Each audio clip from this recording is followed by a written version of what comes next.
comme on vous l'avait promis, un bonus 391, 391, comme on dit en bon français, avec les chroniqueurs de l'épisode, en l'occurrence de l'épisode 391, comme on dit en français. 391, oui, on dit 391, sans bafouiller, c'est encore mieux.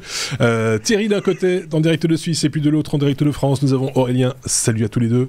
On a donc 15 petites minutes pour parcourir ces quelques news que vous aviez encore épinglées, parce qu'il reste toujours des choses à dire, évidemment, et on va les dire forcément, on va prendre le temps de les dire. N'hésitez pas, comme toujours, les pouces vers le haut, les partages dans les réseaux sociaux, n'hésitez pas, les commentaires aussi, parce que souvent ça appelle les commentaires, des fois pas, des fois oui, et donc n'hésitez pas là aussi, et on commence avec Thierry, pour parler d'Apple. Quand Apple vole du brevet, ça arrive à Apple de voler des brevets, c'est étonnant. Oui, et c'est pas la première fois, donc pour faire super court, et malheureusement, voilà, pour faire super court, dépêchez-vous de vous procurer une Apple Watch, parce que ça sera bientôt plus possible d'en acheter aux États-Unis, ou en tout cas sur le territoire américain. Ok, de là que ça soit franchement appliqué, je pense pas, mais ce qui est en train de se passer était assez amusant, puisque si vous avez une Apple Watch qui fait de l'ECG, l'électrocardiogramme, eh bien en fait il y a de fortes chances que la technologie qui est à l'intérieur de cette montre, elle ne vienne pas de chez Apple, mais de chez iLiveCore. J'ai eu la chance de rencontrer le fondateur d'iLiveCore qui fait des devices, des appareils pour mesurer justement le rythme cardiaque et plein d'autres données autour de la santé de votre cœur. C'est le docteur David Albert qui était très prudent par rapport aux échanges qu'on a eus sur comment ça se passait, puisque effectivement iLiveCore était en procès contre Apple parce que ils sont allés piocher dans leur techno. Ce qui s'était déjà passé à l'époque, c'était Samsung versus c'est Apple versus Samsung, ou Samsung plutôt versus Apple. Il y avait effectivement de fortes suspicions et même des preuves qu'il y avait copie, mais à l'époque Barack Obama avait dit non mais c'est bon, on va pas embêter Apple, et donc du coup c'était passé à la trappe. Tandis que là, Joe Biden il dit non. Je fais confiance, je m'occupe pas de ça, puis je fais confiance à la justice, et si vous dites que Apple a copié, faites votre boulot. Alors de là à voir effectivement l'interdiction de ces montres sur le sol américain, je pense qu'il va se passer un peu de temps, mais ça promet un sacré futur à iLiveCore qui a fait un boulot de malade. Pour terminer cette petite chronique. Le dernier device que j'ai pu voir, il est grand comme une carte de crédit. Vous imaginez, c'est une carte de crédit, vous appliquez les 2 pouces, vous pouvez le mettre contre le corps, contre n'importe quelle partie du corps, et ça va analyser, comme le fait la montre, votre rythme cardiaque et toutes sortes d'anomalies ou pas de votre cœur. Ils sont très contents parce que ils ont gagné, ils sont sur une bonne voie pour pouvoir être reconnus comme ceux qui ont vraiment innové dans cette technologie. Même si je suis fan d'Apple, je trouve un peu dommage qu'ils récidivent dans la copie. Voilà. Il faut quand même encore que le corps médical valide le truc, parce que c'est pas le cas jusqu'à présent. C'est tout le monde. Chez iLiveCore, oui. Chez iLiveCore, oui. Oui. Alors c'est un produit qui est franchement reconnu dans le monde médical. C'est un toubib, le papa de cette techno, et c'est quelque chose qui est très suivi, qui est notre ami David Albert, qui est très pris au sérieux, parce que ce sont de véritables outils utilisés dans la médecine du côté de iLiveCore. Ouais. Ok, autant le savoir. C'est en tout cas. Bonne technologie, bien foutue, et ça apporte quelque chose. Par contre, c'est un vrai produit. Apple va pouvoir se servir d'une techno dont on avait parlé, vous vous souvenez ?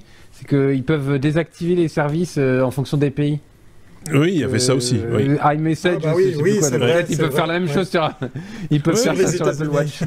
Ça va vous embêter. Le marché américain, il est pas petit. Dans tel ou tel pays, votre cœur ne bat pas. C'est fini. C'est aller voir le médecin. Voilà. Débrouillez-vous avec votre cœur.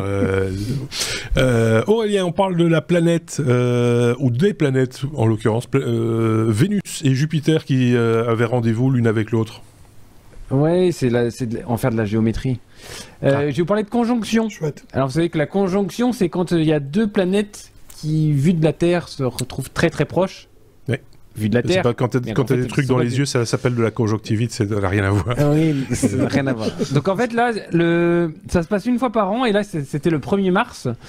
J'ai partagé un petit une vue de Perpignan, Perpignan, je crois, une photo où on voit les deux astres qui sont très proches, mais très loin. Très lumineux, puisque donc Vénus est à 204 millions de kilomètres et Jupiter, qui est bien plus grosse, est à 800 millions de kilomètres, donc on peut se dire qu'il y a à peu près 600 millions de kilomètres entre les deux, et pour autant elles sont toutes proches. C'est dingue. Hein. Voilà, c'était mon petit côté rêveur et c'est combien en CO2 pour la distance pour aller d'un à l'autre. Écoutez l'épisode, vous comprendrez la vanne. Voilà, exactement. Oui, ça, non mais c'est quand même, enfin c'est marrant que vu de la Terre, enfin on est infiniment petit dans l'infiniment grand. Enfin voilà, c'est très. Ça nous, oui c'est ça. Et quand on voit tout ce qui se passe autour de nous, j'allais dire actuellement et de manière générale. On n'est pas à 600 millions de. Et qu'on voit un truc comme ça, on se dit quand même, qu'est-ce qu'il y a quelqu'un là-haut, qu'est-ce qu'ils en a à foutre de nos problèmes. On dirait des ballons chinois en fait. C'est ça. Enfin voilà. Moi, c'est vrai que je trouve ça assez magique aussi. J'ai trouvé l'image, je me suis dit bon, bah finalement, on est peu de choses. Hein. Enfin, c'est ça beau. Donc voilà, plein de gens ont fait des photos, ont partagé sur les réseaux sociaux. On vous met un article qui reprend un peu tout ça et qui vous réexplique le bidule. Ça arrive pas tous les jours en plus. Hein. Il faut être. Oui, et il y a eu des aurores boréales aussi. C'est super. Il y a eu des aurores boréales magnifiques. J'ai vu des photos. Allez jeter un œil. C'est assez rare aussi. Il y a une photo prise de l'ISS d'ailleurs qui est juste magnifique, magique, voilà. Et c'est les rayonnements solaires, hein, si je dis pas de bêtises, qui étaient assez élevés. On avait même prédit, enfin certains, la NASA en tout cas avait dit attention, les appareils électroniques peuvent prendre un coup dans les dents à cette occasion. Donc méfiance. Bon, après a priori rien ne s'est passé, mais ça donne de super belles images. Maintenant on a des aurores boréales sous nos latitudes.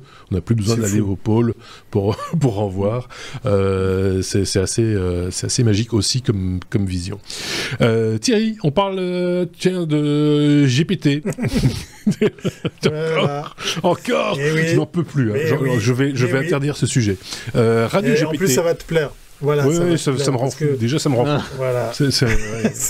Non, parce qu'il y a deux mots qui vont t'énerver. Il y a radio et GPT. Comme je vous l'ai promis dans l'épisode que vous allez vite écouter si c'est pas encore fait, je viens à nouveau avec du chat GPT parce qu'effectivement, il y a un projet un peu space. Ça ressemble à une sorte de liste, de waiting list pour, par exemple, commencer à toucher cette techno. On vous vend l'idée que vous allez pouvoir créer votre radio simplement avec l'intelligence artificielle. En gros, ça fonctionne comment ?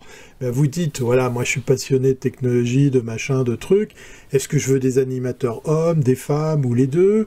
Quel style de musique ? Et ça va scanner, par exemple, les réseaux sociaux, les différentes plateformes de musique, et ça va vous créer des sujets, de l'animation, des playlists, le lancement d'un programme radio tout seul. En gros, la promesse qu'on vous fait, c'est un peu comme si tu écrivais dans ChatGPT « Fais-moi une radio sympa qui parle de technologie et de musique ambiante, par exemple. » Et puis, tout ça animé avec la voix de Brigitte Bardot, quand elle était jeune. En fait, on peut imaginer que derrière toutes les technos qui vont être enclenchées...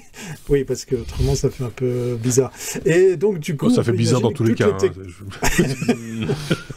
Oui, non, mais on peut espérer une espèce de nostalgie des belles années. Il faut se rappeler de sa voix jeune aussi. Hein, voilà, exactement. Voilà. Et donc, vous allez avoir derrière un outil qui va réunir tout ça. On peut aller jusqu'au visuel de la chaîne, puisqu'effectivement, suivant comment vous allez l'écouter, vous allez pouvoir avoir carrément la pochette de la musique ou bien des illustrations. Ça dépend effectivement du device avec lequel on écoute. J'avoue que j'ai pas encore fait l'exercice d'aller jusqu'au bout pour voir si après tout ça a un prix, si c'est gratuit, si ça marche bien, si c'est concluant. Écoute, mais j'ai envie de croire qu'on est en train de faire quelque chose qui... Mais on n'est pas en train, on est dedans. Je pense que cette semaine, Spotify a annoncé un programme animé par un DJ virtuel qui utilise la voix d'ailleurs de DJ qu'ils ont déjà utilisé, qu'ils ont payé auparavant. Le mec doit être content comme tout qu'on utilise sa voix sans le payer. Et donc ça, c'est pareil, c'est un exemple de dérive que moi je dénonce et que je continuerai à dénoncer constamment, parce que voilà, la radio, enfin les médias de manière générale sont ô combien nécessaire qu'il y ait des humains derrière, qu'il y ait une valeur humaine derrière, et on va y mettre des machines. Mais ça, c'est voilà, je vous l'ai dit, hein, les médias mainstream sont en train d'essayer de traiter le thème de ChatGPT. Je suis très heureux que ça soit d'abord dans les technos qu'on ait parlé du fameux Eminem avec David Guetta, puisque ça a fini sur France 2, et ça a carrément été dans les news. Alors, je te dirais que comme on n'est pas du tout attendu sur ce type de sujet, c'est l'épisode qui a fait le moins de vues depuis l'histoire des technos. Sans rire. Ah ben voilà. Merci David Guetta. Il y a des mots-clés, il ne faut pas utiliser, parce que Google n'aime pas, manifestement. Mais bon, passons. Non, mais par contre, c'est une vraie dérive. Et comme je disais, un jeune animateur radio il y a quelques temps maintenant qui me disait bientôt on sera remplacé par des machines, etc. Je vais vous dire exactement ce que je lui ai répété, que je lui ai dit, c'est si tu animes tes émissions et si tu travailles comme un robot, bah oui, tu seras remplacé par un robot. Il faut rajouter de l'humain dans ce qu'on fait et pas traiter les choses de manière si automatique. Voilà, il faut des aspérités, il faut du naturel, il faut de temps en temps se planter, il faut buter sur des mots. Il faut dire 391 quand il sait. Voilà, c'est ça. Il faut voilà. Dites-nous ce que vous en pensez. Ça m'intéresse. Et franchement, n'hésitez pas à nous donner votre opinion. Je voudrais savoir ce que vous en pensez de ça, ou alors vous en avez strictement rien à faire. On vous dit de toute façon les types qui parlent à la radio c'est tous les mêmes. On s'en fout. C'est possible, j'en sais rien. Mais n'hésitez pas. Parce que moi je trouve que c'est un coup de canif dans le contrat, je trouve. On passe à la dernière news, peut-être Aurélien, si tu veux bien, pour terminer ce bonus. En 3 minutes, tu vas pouvoir nous parler de tracteur. Oui, tracteur. Ouais. Voilà. Je passe du désastre à la terre. Au tract.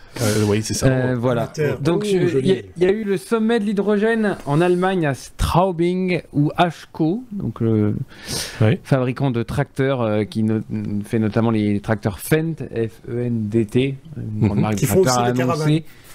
C'est vrai ? Oui. Ah oui. Fendt, c'est le même, il fait des tracteurs et des caravanes. Ouais.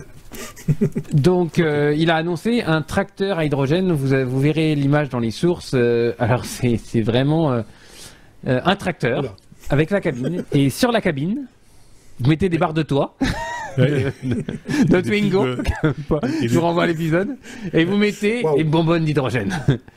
Oui, ça fait pas rêver, mais ce qui m'a intéressé dans l'article, c'est que en Basse-Saxe là-bas, ils ont une politique locale de traitement, de production, de traitement et d'une économie circulaire de l'hydrogène qui est bien pensée. Puisque dans les champs il y a les éoliennes, à côté des éoliennes il y a la production d'hydrogène qui font des stations essence, des stations de rechargement d'hydrogène pour les tracteurs. Ils ont vraiment une logique 360 degrés, quoi. Voilà, exactement. Et donc c'est fait avec un paquet d'industriels, l'université de Braunschweig, des gens qui ont réfléchi un peu à la question.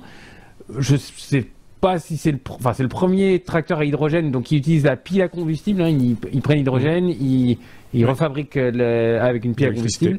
Et là, ils vont mettre ces tracteurs-là dans les champs et valider ce principe de tracteur vert et voir si la pile à combustible est réellement le meilleur meilleur moyen de mettre en mouvement un tracteur. Le moteur électrique est assez coupleux pour du tracteur, oui. Hein. Ah oui. Non, c'est pas les seuls c'est pas les seuls à y travailler. Oui, j'imagine. Il y a beaucoup de gens. Enfin, moi, je travaille sur de la machinerie agricole. Oui. Bah voilà, donc moi ça me fait un peu rire parce que c'est vrai que c'est moche. Alors après ça va sans doute s'améliorer, mais je pense à vous voyez dans les vieux films de guerre, les gazogènes, le poêle à bois le long du camion sur l'extraction. C'est un truc de notre âge, mais ça fait penser un petit peu à ça. C'est vrai que le designer de chez Fendt, il a pas été super. Ah, je pense qu'il était en congé cette semaine-là. Tout simplement. Quand il est revenu de ses congés, il a fait un infâme. Oui, alors il s'est dit, putain les gars, vous avez pris les barres de toit pour mettre les monnaies dans le Je l'avais pas entendu. Dites, c'est sûr que c'est pas dans l'autre sens qu'il faut le poser je sais pas, ou un petit carter autour, je sais pas. Les bus à hydrogène, ils ont pas ça, quoi. Une nappe en plastique. Pas ça en verre. Bon, allez, ça suffit comme ça. Ce bonus s'achève ici. Merci Thierry, merci Aurélien. On se dit bien sûr à très très bientôt. Passez une très très bonne semaine. Salut.